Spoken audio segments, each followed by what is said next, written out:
Oh boy.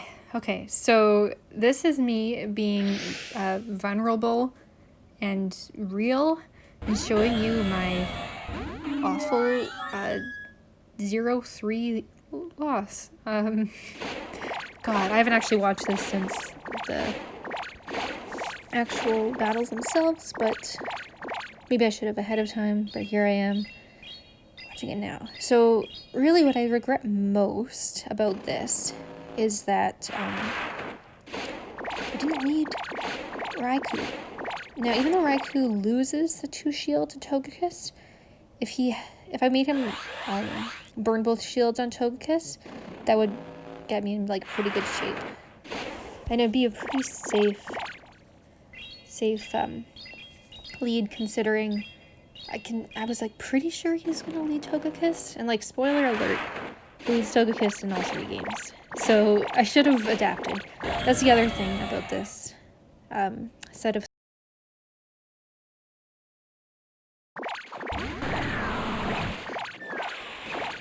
I gotta admit, I kind of got a little...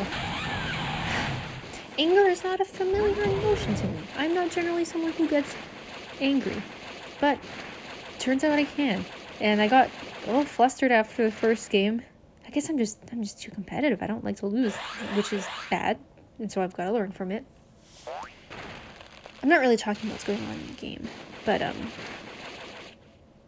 yeah, having Hariyama against Torterra just like felt terrible, especially because you'll see that it's Melmetal that comes out next, and so now I'm stuck with Melmetal versus, or okay, Togekiss comes back in for a little bit. T-Tar takes it out, but I'm nearly dead, and he's got a fresh Melmetal. Melmetal has superpower, so I'm kind of fucked. So this just felt bad. What I should have done as this game was wrapping up, as I was collecting my thoughts, was take my time, not rush between matches, and change my lineup. I think in some of my earlier attempts at PvP, like some of my earlier like participations in self-tournaments, I had a bad habit of changing my lineup too much. So if I won the very first battle, then I would change something for the next battle, when really I should have stuck with the same thing, or thought a bit more like, okay, well now they're going to try to counter my past leads, so well, that kind of thing. Now I think I'm getting stuck in something where I'm like, oh no, this set of 3 is exactly what I want to use against them, and then I don't deviate from that, and I don't analyze what just happened enough. So I think that's what happened here overall in this set of 3.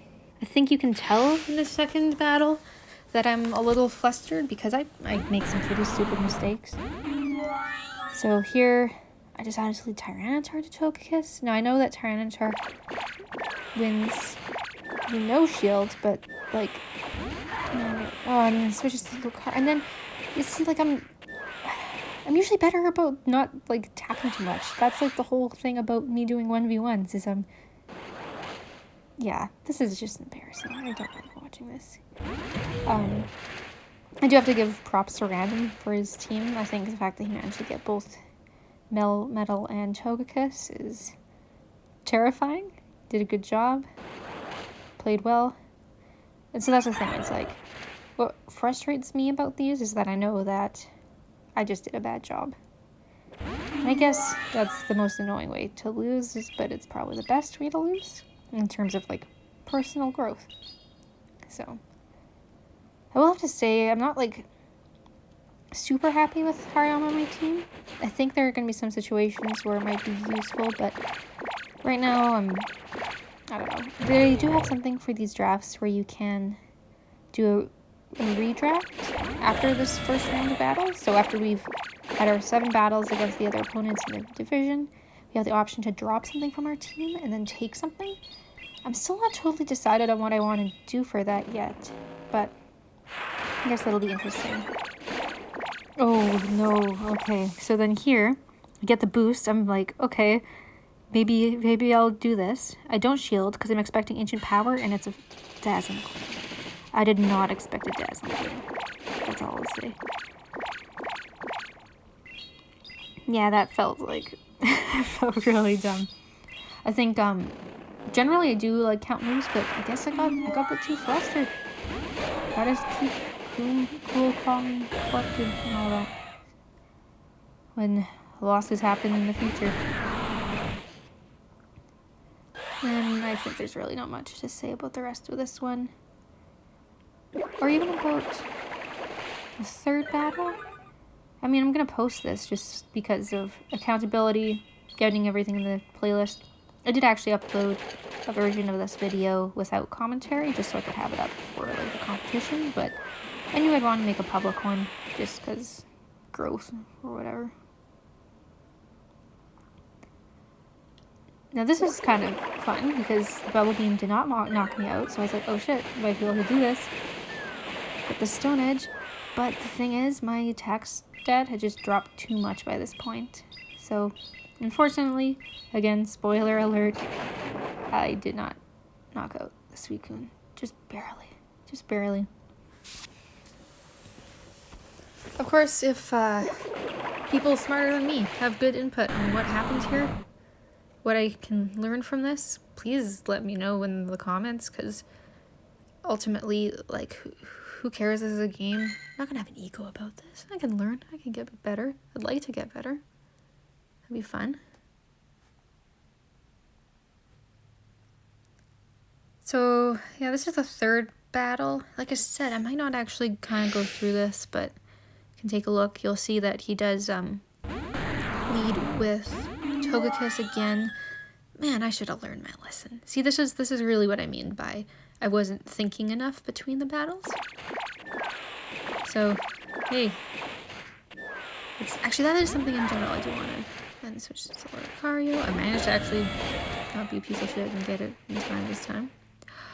Now, oh boy. So what happens here is I was flustered again. Oh, fuck. Shadow Ball. I wasn't counting counters. I usually do a good job of counting the fast moves. There I didn't. And it was a Shadow Ball. That's a sloppy mistake. That felt very dumb. So, overall, in each of these three battles, I do make of the moment decisions. In each of these three battles, that were wrong. I mean, in each of these three battles, I make a lineup decision that was wrong. And then overall, just like analyzing what to do with this team. I think I had a good idea, but I should have adapted it to what I actually saw him doing, if that makes sense. This is a shiny 100% Giratina. Do I get any, like, style points for that? Yeah. Yeah, I guess I'll probably stop this now. You can just watch me die. No, this is good for me. This is good for me. To lose. I hope you've all enjoyed me just, like, talking to myself, reliving this. You know what? That was like Sunday Peggy. I can distance myself from that, and the Peggy that is post-Sunday Peggy is going to be better about all of this. No more saltiness. Okay. Anyways, as promised, I'm going to stop this recording now.